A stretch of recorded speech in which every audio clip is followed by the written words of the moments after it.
It's such a pleasure to have you here. I'm so glad you could connect with us. I want to introduce Oh, you to your community. yes, I'm glad to be here. So, this is Pat Fenner, everybody, and she is dear to my heart. Over the last few years, she's been developing a virtual assistant role. She's developing her business, and that is what I remember the first time ever is me connecting with her. I don't remember when, but I remember asking you a question, and immediately you were very helpful and have continued to be my entire life. In fact, you are one of the forewords in my book. Yes, that's right. Oh, Yes. gosh. It's such a pleasure to have you here. Would you introduce yourself to everybody? Sure, sure. So my name is Pat Fenner. I currently live in Lexington, South Carolina, but we raised five children in Southwest Georgia for, I guess I've been homeschooling 25 years. And this past month, well, back in December, but we just celebrated it this month. Our youngest daughter graduated from homeschool high, and Woohoo! yeah, and so we're done. I'm done. It was kind of a rocky last couple of years. Long story that I won't get into, but we all lived through it, made us better and stronger. And yeah, so she'll be going to University of Northern Colorado in the fall. Well, congratulations, because I can only imagine how heart-wrenching that is to have your last child graduate. And that means everything is about to change for you. Yes. Just, yes. No argument. Yeah, well, congratulations to her on graduation. Yeah, very exciting. And to you, because that 25 years, that is a long time. That is a That long is, time. yeah, I should be getting like some kind of, don't you get some kind of gold watch or something after 25? Yeah. Yeah, you get white hair. That's what you get. Oh yeah, I got that. That's Yeah. okay. I got it. Congratulations. Yeah, that's really exciting. Yeah. So you are the co-host of a already present podcast, but you're about to launch a new podcast. Would you like to share what it's called, Yeah. what it's Yeah. about? Sure. Well, we've been doing the You Can Homeschool podcast for 2 years.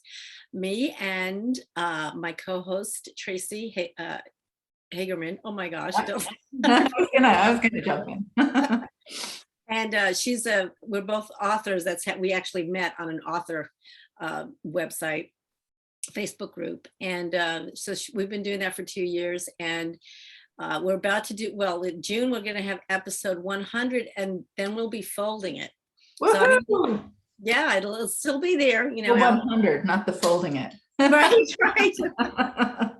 I listen to your podcast on the regular, so I feel like I know Tracy as well. Thank you. She's great. Really exciting. Last weekend, I got to meet her in real life, in person. We've actually known each other for like 3 years. And she drove down on a road trip with a friend of hers to Myrtle Beach, not too far from us.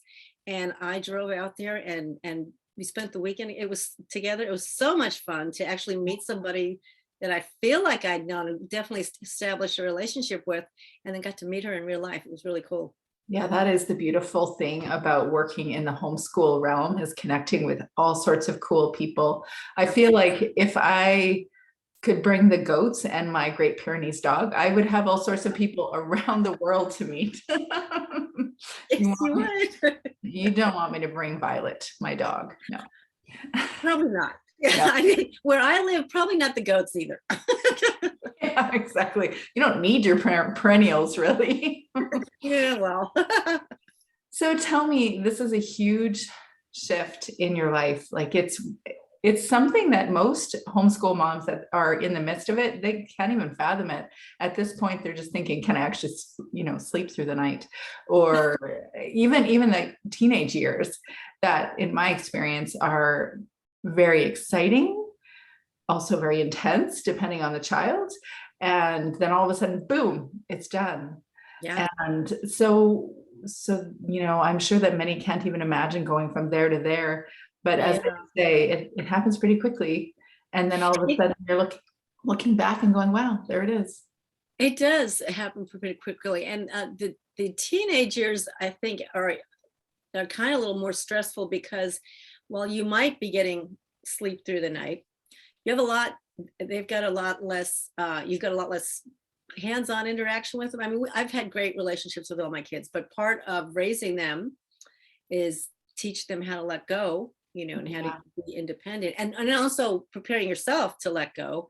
Mm. And so there are late nights when you might not necessarily know how things are going and what they're doing. You're just trusting they're doing the right thing. There's also those nights when they come in late and they want to talk. Yeah. And the toothpicks, to keep your eyes open. Don't go to sleep. I mean, definitely take advantage of those times. Yeah. But it is really different. And honestly, this kind of transition started for me 4 years ago when we moved here from Southwest Georgia, and it was an unanticipated really move for me, and I wasn't really prepared for it. And our youngest daughter, who just graduated, spent 2 years in the public school system here. So I was thinking that I was done with homeschooling, and totally not prepared for it. Mhm. Either emotionally or practically speaking, vocationally, it was really bad. Like, I had been homeschool writing, blogging, and everything for years, but that was just kind of like an outgrowth of what I did all the time. Yeah. And now I was finding myself like, I'm not homeschooling anymore. It was like serious depression, serious, not, lack of purpose. Not, I mean, I will never forget the first week of Hope being in public school. And I can't tell you, I say I can never forget. What I remember about that week is not much, is sitting on the couch, just kind of in shock that, Yeah. oh my gosh, this is really happening. Mhm. What am I going to do with my life? Yeah. Yeah. It took me a while at counseling and things like that. And I actually, in true homeschool fashion, made a curriculum out of it. And I came up with a program called the Empty Homeschool Nest. Uh-huh. And it was a book and a program, a course and everything that I put together based on what it took me to get out of that funk. I love that. That is something that we definitely don't anticipate as homeschool parents. I think because parenting is so all or none, like there's so much intense energy that you just think there's no way it's just going to come to a non-stop or an incomplete stop. But that's actually what you experienced. And then you didn't know what to do. I'm sorry. Yeah, no, but then you didn't know what to do, you said.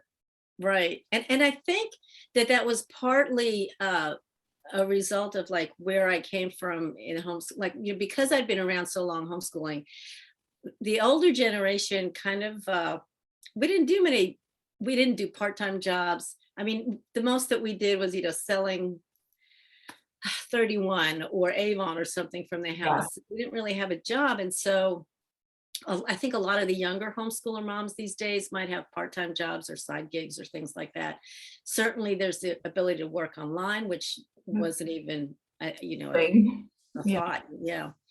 And so I think homeschool moms, younger homeschool moms might, for the most part, speaking in generalities, of course, might be better prepared for that than I was.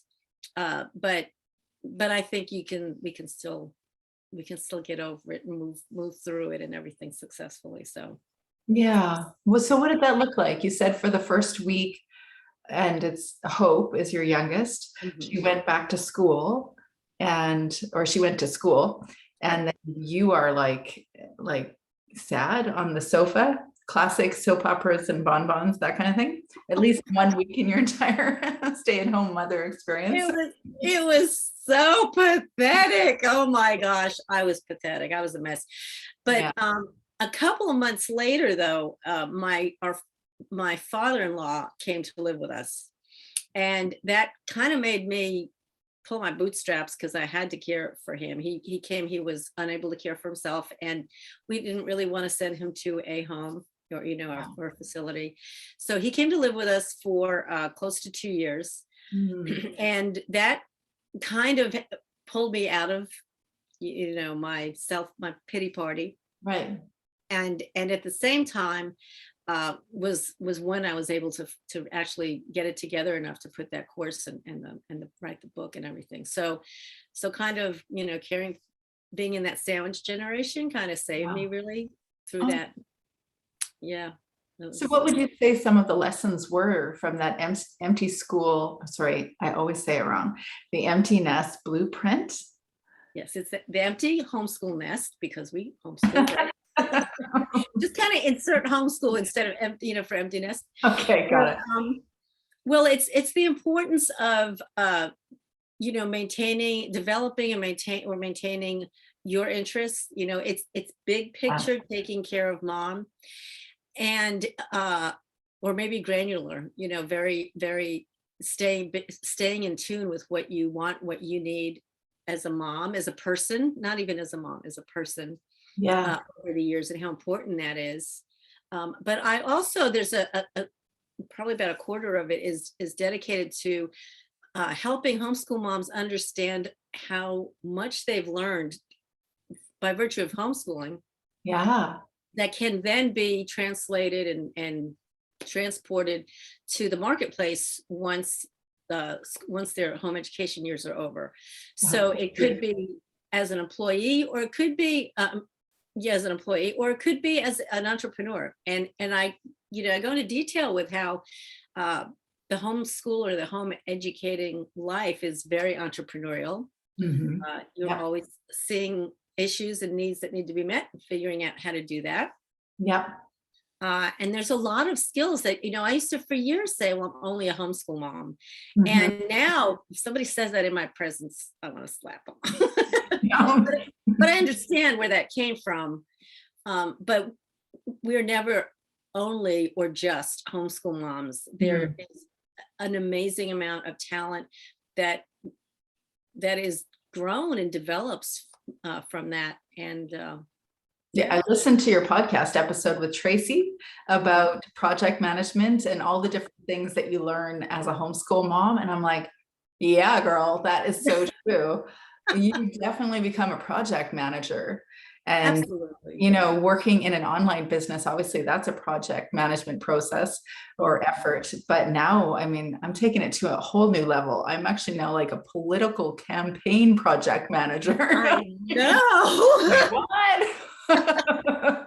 That's kind of fun. But, I think we, as stay-at-home moms, we just see it as, well, we're just cooking, we're cleaning, we're doing the dishes, we're doing the laundry, and trying to keep people from killing themselves.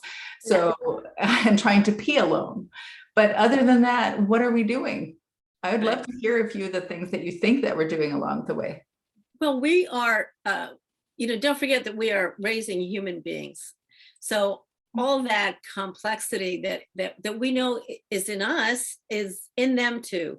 Yeah. And we are pretty much together 24/7. So even if we're involved in, volunteering in the community and all that other stuff, we really are hands-on involved with our kids. Yeah. For a lot of time. And so that's a lot of emotional needs.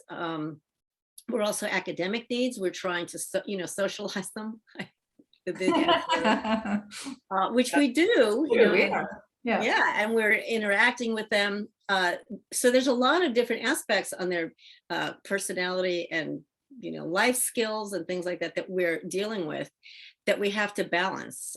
So it's not only, like you said, different projects. We're constantly assessing relationships and academics, and then moving forward and trying to find solutions for them. These are all aspects of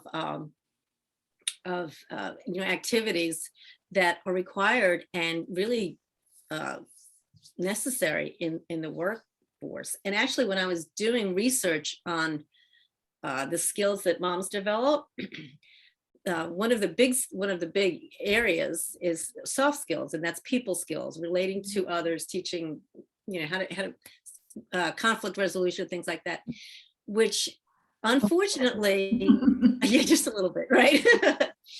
Which unfortunately are really lacking in the workplace right now. And the soft skill set is what employers are looking for more, even more than your ability with technology and how to, can you do a spreadsheet? Do you know how to load a website or whatever? They're looking for soft skills, for people skills, and certainly homeschool moms, home educators have that in spades. And so all the things that we put ourselves down for or think that we can't do, girl. Yeah, exactly. So what now for you? So now you've graduated your youngest. Yes, I kind of feel like I've graduated too, but I'm still kind of getting over that. Well, that was yesterday, right? Well, we celebrated it last week, and she actually finished her coursework in December. Okay. And she's been working and kind of traveling and stuff. She took a gap semester. Yeah. So for me, I'm focusing on growing. I started out as a VA. I'm still doing VA work, but I'm really starting to specialize. Yeah. Because I feel like although I can do many things, I don't want to do all of them, with quality. So I'm really focusing on audio and visual editing for podcasters. Yeah.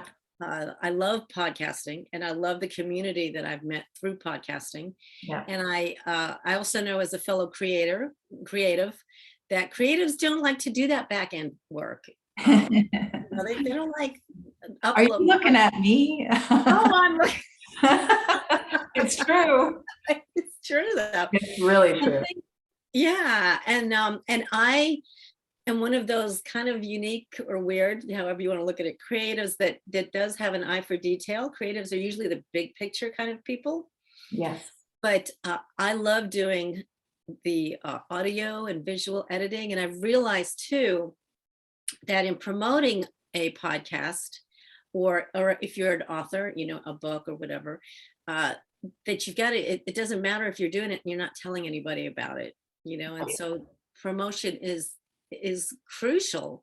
And it's also sad if you don't promote it, because I know how much work goes into everything that a creative does. Mm-hmm. And then to have it not get anywhere, to me, is just a really sad thing. So, I take people's podcasts, and if they record them on Zoom, I'll edit them and we'll put them up on YouTube, and then that's a whole new audience there, because it's all the visuals as opposed to the audio people. Right. So I do that kind of stuff, and it's been wonderful. I've just started actually promoting my services. I've been doing it word of mouth for about 6 months, and realized, hey, I can support myself with this, So yeah, that's what I'm doing. That's awesome. So you are going to start your own podcast. Tell me a little bit about it and what its title is. Oh, yes. Yeah. I'm addicted to podcasting. I just love podcasting. And the new one coming up, it'll be coming up in June, and it's Strong Woman, Bright Future. And it's, again, rooted kind of like from the, the way I didn't feel when I stopped homeschooling. Like, I did not feel strong, and I did not feel like I had a bright future. Yeah. And over the years that I've been, counseling and coaching and writing and just doing the work, to get over that, I've wanted it. I think I know I have a message to share. I know that I'm not the only one who did not feel like I was a strong woman with a bright future. That is the truth. But we have one, no matter how you feel about it. You do have one. I love that. I can't wait to listen to your theme music, because I always think the music has to tie in somehow with the message, and it's going to be, I don't know, Zendaya, or it's going to be something pink. I don't know.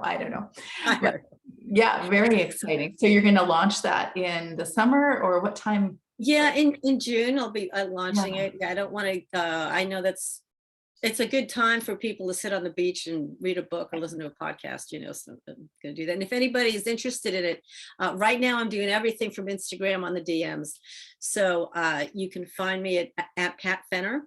One, PATFENNER, and just shoot me a DM and ask me about it. I will be doing a sign up sheet for it or whatever to get stay in the loop kind of thing, but I don't have that up yet. So that's a great way to start it. Yeah, I like that.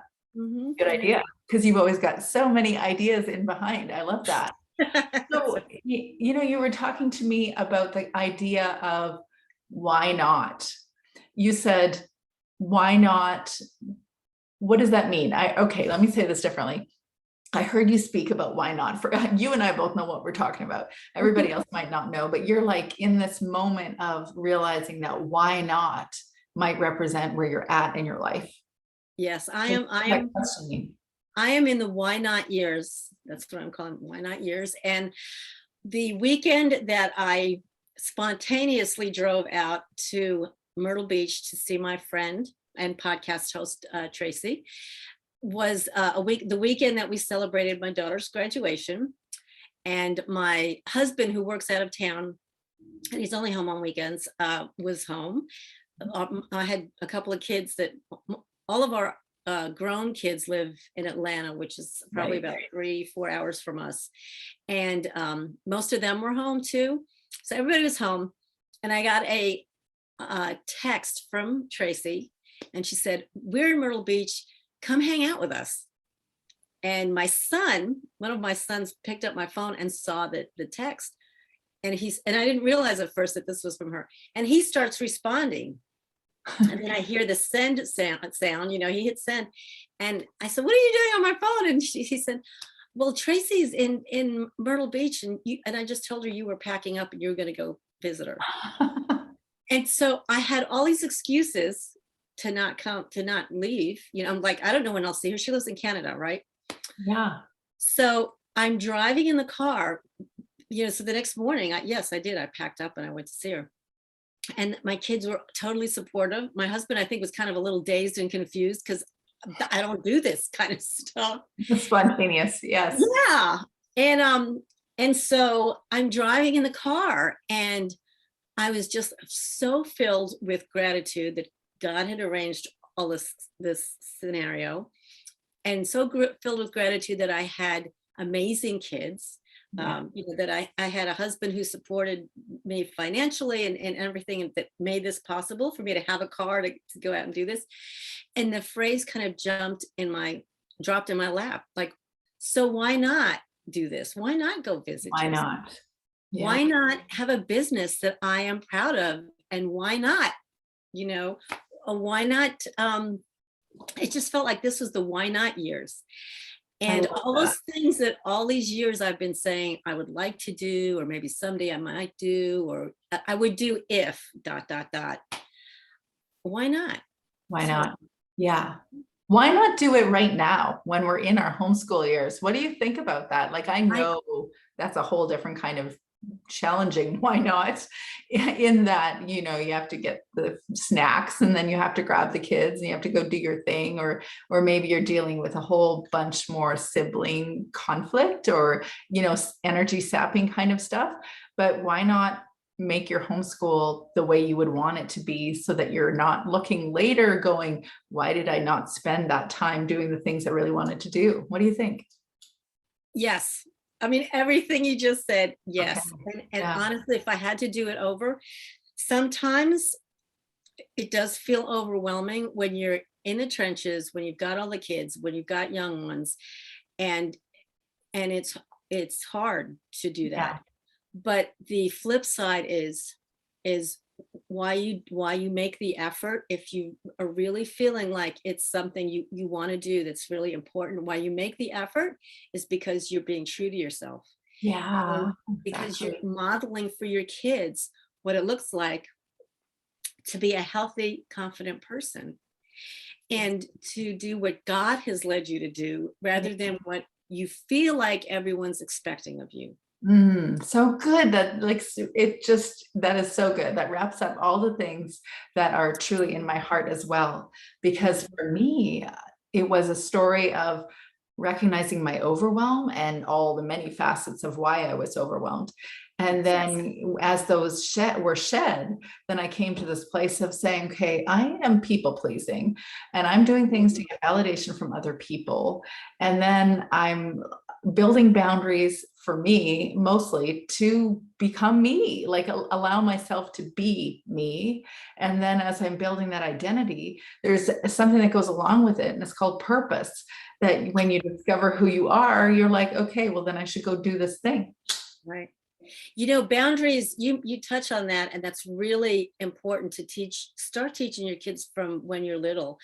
I Yeah. know that some people look at that as negative. Like some people have the image of boundaries as these walls Mhm. that we put Yeah. around us, but really what they're not, they're gates. Yeah. They're opening gates, because when you are able to put a limit on how much either energy or effort that you're going to put that starts to take away from who you are, Yeah. you are a better person when Mhm. you need to be there for people. Exactly. Yeah. And yeah, and I didn't learn. I am still a recovering people pleaser. Yeah, me too. That is like the I worst. can feel it creep up every time that I'm coaching someone because because of my Enneagram 2-ness, I want to make sure that I'm useful for you. And if I can be useful for you, then I have a life, then I have a reason for being. That's kind of how I roll. That's just inborn, probably cemented in some unhealthy ways in the beginning years. And Mhm. I continued with that. And now I have to catch myself and say, okay, who am I, like who am I authentically, and what am I really here for, and then go with that. And curiously, it's more attractive to people than the people pleasing want to actually satisfy people. That's the Yeah, irony of it. The irony of it is when you're true to yourself, then people go, oh yes, this makes sense to me, or you make sense to me, more right. than you wanting them to. Yeah. Yeah. I was watching a show the other day, and one of the characters on it is like, a people pleaser to the nth degree. And I was looking at him, just as a character, and thinking, that is so unattractive. Right. That's Yeah. so unattractive to do that.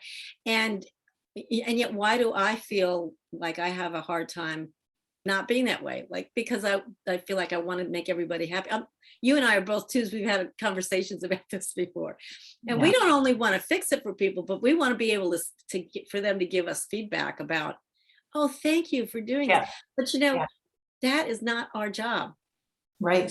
and I have to constantly tell myself that it's not either. It's neither my job to fix it for people, nor is it my job to hear the get the pat on the back. Yeah. Like, my job is to do Ultimately what. not the point. Yeah, you need to be authentic to whoever you are. Right. And to what God's led me to do. And that Yeah. sometimes people aren't going to like that, and it won't feel helpful at the moment. Yeah. Yeah. Yeah. Yeah, that boundary element is so intertwined with identity, is what I see. It's Mhm. not so much like, well, okay, so I struggled with this. I definitely hear other people speak like this, that they don't want to be understood as not nice or not kind, which, if we're being honest, if we really look at our scenarios or our relationship, that we have issues with boundaries, it's that we don't want them to be mad at us or disapproving of us, actually. It's not really about being kind or nice, because I guess the kind or nice thing just is, it's glossy, but it's Mhm. not authentic. And so why don't you just let anybody do anything then? Right. Say or do whatever. Like, why not? You Why know, not? why not? But a different why not? Right. That's all right. Yeah. Yeah, that identity, the stronger sense of identity you have, the less boundary challenge you have. I know that from my experience. I've shared that many times with people, that my tendency was always to see when somebody needed me, and then I was white on rice. Can you say that anymore? Yeah, I don't know. I don't know, but I was immediately there. And now I don't actually hear the people the same way. I know that people have challenges. Like, my husband is an emerge physician, so he's consistently exposed to people that have mental health challenges or drug addictions or serious intense stuff going on. Right. And he's even better with identities or his boundaries than I am. But I instinctively want to react to those people, and just, or I should say 15 years ago, I wanted to just give them whatever they wanted so that they could be who they were meant to be. And now I just go, well, but that's their choice. That's their decision to own who they're supposed to be. It's their decision to do the work, not mine. That's right. And if I can walk alongside them authentically and be available to them, well then, okay. but even that is their decision. Their choice, Their precisely. Yeah. Right. Yeah. Yeah. I love this conversation because that overwhelm, boundaries, identity, purpose, I'm just like, it's all one and the same. Mhm. Yeah. Yes, it is. Yes, and it's really important that homeschool moms, since that's who we're talking to, that we don't let those things go as you're like they're not. That's what's important, and just as important is for your kids, like encouraging them to do that. And I'm going to put that. I'm going to even go out on a limb here and say that that's more important than the academics. Teaching them how to be. Absolutely. Yeah, Yeah. how to be in their lives for sure. But Yeah. I find even like me telling my kids how to deal with things, well, I've got teenagers, so they don't want to listen. Not if I'm coming straight out the door. Then it's no, mom, I don't need coaching. Yes, I heard that yesterday. Great. May I give you some advice? Still doesn't work. Not always. So, Yeah. but they're watching you. They actually are naturally watching how you do the thing. And frankly, that's a hard lesson to hear, that more is caught than taught, because that means all of it might be caught. And it's true, it is. And then on the other hand, though, they are watching how you're processing relationships or how you're, being in the world, which is a Absolutely. beautiful thing. That And socialization thing, yeah. that's right. And Yeah. it doesn't matter how young they are, and it doesn't stop when they turn teenagers. Even though you might think that they are glued to their phone or they got their earbuds on, or they're looking, and if you really want them to listen to you, then lower your voice or Yes. you're talking on the phone and they will they'll spring up. Absolutely. Pat, I just got to say this, that yesterday I walked into my three kids were chatting, they're laughing, they're having so much fun. And one of them's like, just 15 minutes. And I was like, are they mimicking me?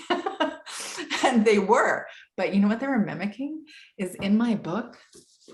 I have a section that one of my girls said, I've only read one section, but I couldn't believe you put it in there, Mom. And it was about sex in the homeschool. And my girls are like, just 15 minutes. And I'm like, dang, gotta tell somebody that. Wow. Well, we've They're never really listening. talked on this level before. I know, I put it in a book though, so I should be able to say it out loud, right? Yes. My girls Still. have read this. So back to the why not. Yeah. So anyway, so I think, that it is important to be asking yourself that why not much earlier in your homeschool career / life, Yeah. and of course there are times that it's not practical, that why not is going to be like, well, why not? Because I have to care for this 3-month-old and I can't get a babysitter. Okay, well, that's valid. Yeah. But the problem is that if you don't ask the why not question, even when it's not practical, if you don't even ask the question, then you tend to start playing the victim and Yeah. feeling sorry for yourself. Because if you just say, oh, me, I never get to go anywhere, I never get to do anything, versus, well, why not go to this? Why not go out to girls' night tonight? And then answer yourself and say, because I have this 3-month-old and I don't have a babysitter. Okay, well, that gives you perspective on things, that there is a reason, and it's not that I have to have a pity party that I never get to do anything. It's that practically this is not a good night for this to happen. Yeah. And that changes your perspective, and it makes more things possible. Yeah. In the big scheme of things. And maybe not tonight, maybe not right now, maybe not this season, but you don't play the victim about it. So what have you noticed about homeschool parents playing the victim? What does it look like? Well, it's probably been realistically 5 years since I've had any practical one-on-one interaction with homeschoolers since we've been moving here. But in my experience, it's not pretty. It does lead to I've seen homeschool moms that are in active depression and denial about it. it does lead to the woman getting over involved because she feels like she's got to prove herself. And that's how she does it. You Interesting. know, I'm sorry. Interesting. Yeah, that's kind of the two big ways that I've seen it. It's either it's very one end of the spectrum or another, because I tend to my experience has been that women who kind of operate in the middle there Yeah. have a healthy perspective on what they can do and can't do. And so they know sometimes you are sad because you can't make the girls' night out thing. It doesn't Right. mean you're not sad about it, but you just realize there's a reason for it. But those who don't even ask the question, you can get really just depressed, and you kind of let your appearance go. You just don't, because what's the point, because you're the victim kind of thing. And I mean, that's happened to me. I've been there. So Mhm. I'm not pointing fingers at all, or Mhm. judging. Yeah. It Yeah. happens. And I've also been on the other end of the spectrum where I felt like I had to prove myself by doing it all for everybody, and I'm the first one who raises their hand to, oh, I'll help with this and I'll organize that and I'll arrange that, because that's where my identity was all wrapped up in. I know that experience myself. So I've heard it from other people as well. But I know my experience as a homeschool parent that didn't have a solid sense of community. And Mhm. part of the reason was that in our first 7 years, we spent pretty much half time traveling. Oh. So, and we had just moved to a new community. And so we spent half the time all over Canada, United States, the world. And we spent so much time that it was hard to really feel like you could connect in with everybody there. Mhm. I did get to know a bunch of people. There was a solid community. There was a co-op that had 50, 60 kids. That's pretty significant. Mhm.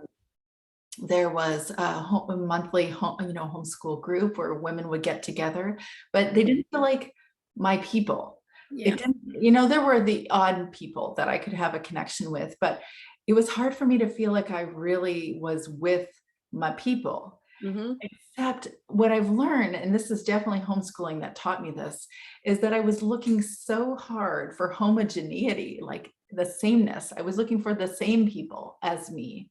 And when I let that go, then I stopped being the victim of, I can't find friend. I can't find the Mhm. right people. Everybody's cliquey. I could see that no, actually, they're all just unique. I'm unique. Let's be unique together, which sounds so cliche, but What? it's so true that you actually just can really experience people more fully and appreciate the differences Yeah. genuinely if you're just allowing yourself to be who you are and be with them, even though they're very different. Yeah. Something I used to tell my kids, and a lot, and this is kind of an art or skill that you have to develop too, is when they would walk into a room or whatever, I would always tell them to keep your eye out for the people on the fringes and go talk to them first. Mhm. And so they do this when they went to college and things like that. Like, don't look for people who are, don't try to ingratiate yourself, to the Right. group. Look for the people who are on the fringes and who look like they're a little awkward too, because we're all awkward, Yeah.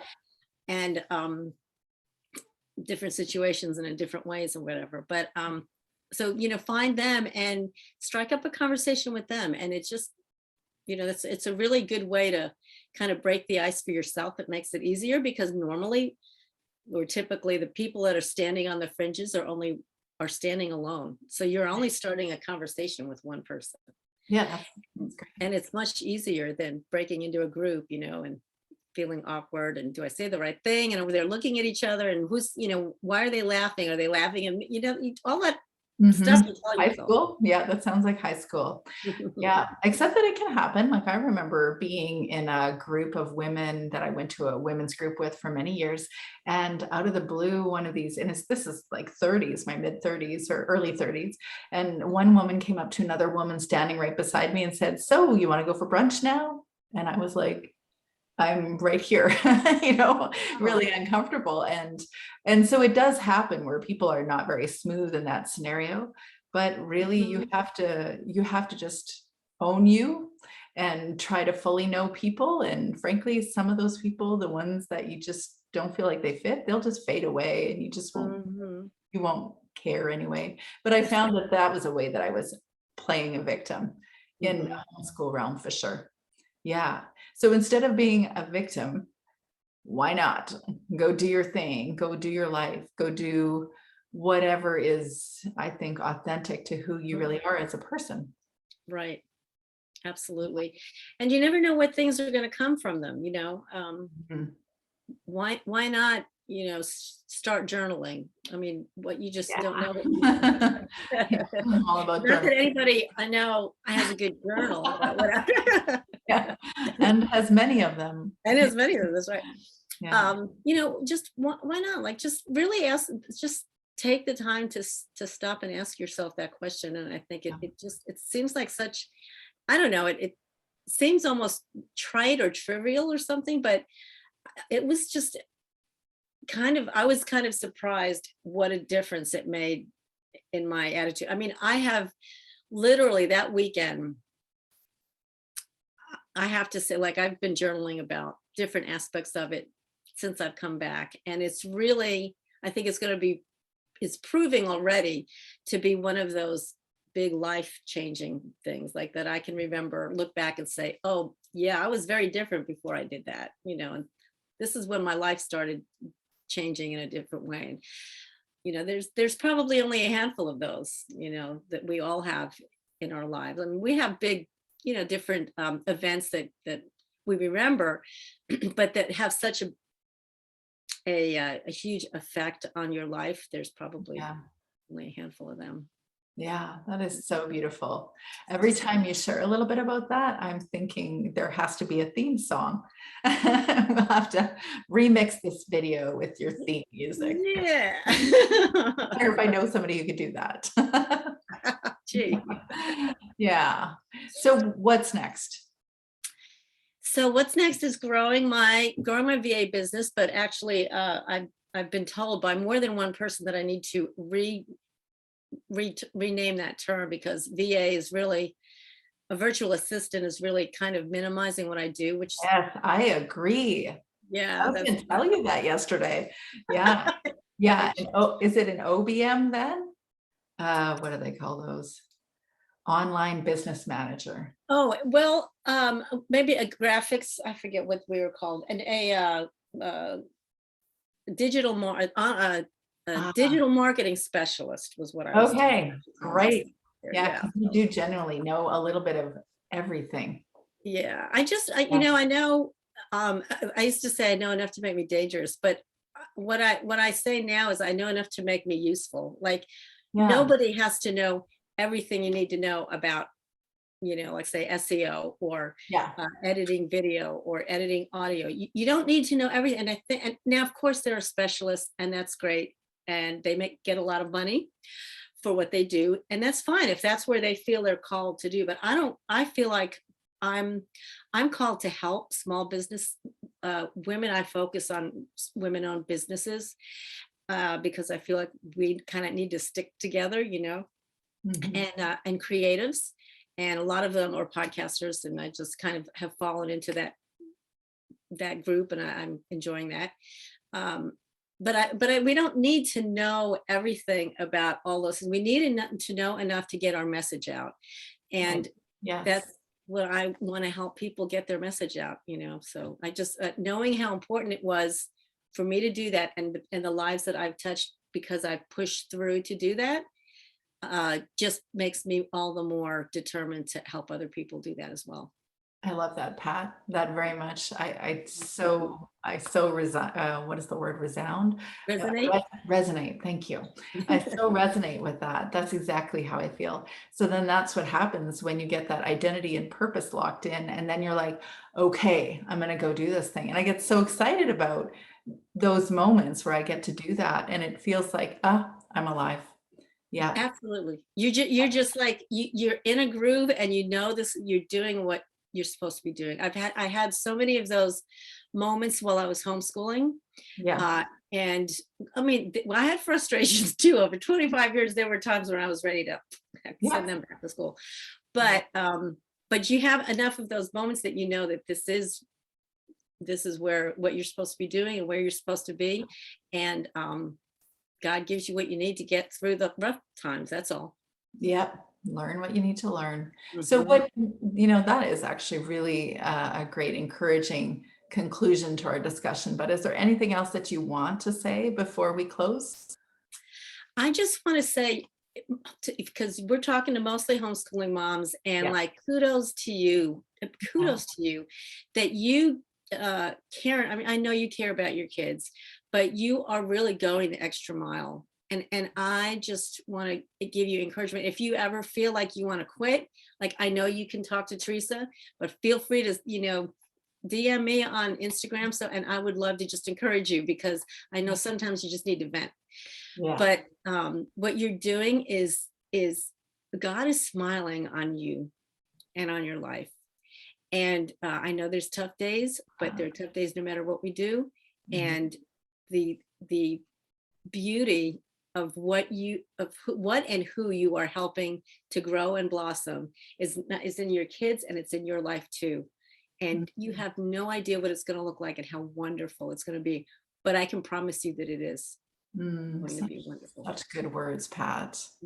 So I'm feeling like people are going to tell me what the theme song is for this chat together. So where do we find you online? So Pat Fenner at Instagram for sure. yes, on Instagram. And then you can, my website is patfenner.me. And that's kind of my hub site these days. On my homeschooling site, it's kind of website is kind of just the other way. It's always content will always be there. That was Breakthrough Homeschooling. But I will not be focusing my efforts on that, so just Pat Fenner. Thank you That's me. so much. Yeah, thank you so much for being here and encouraging us and giving so much things to think about, because this was amazing. Oh, well, thank you for asking me, Teresa. It's really an honor to be Absolutely. here. I love talking to you. Now y'all know why I love Pat, for sure. Thanks for being here. All right, thanks so much. Take care.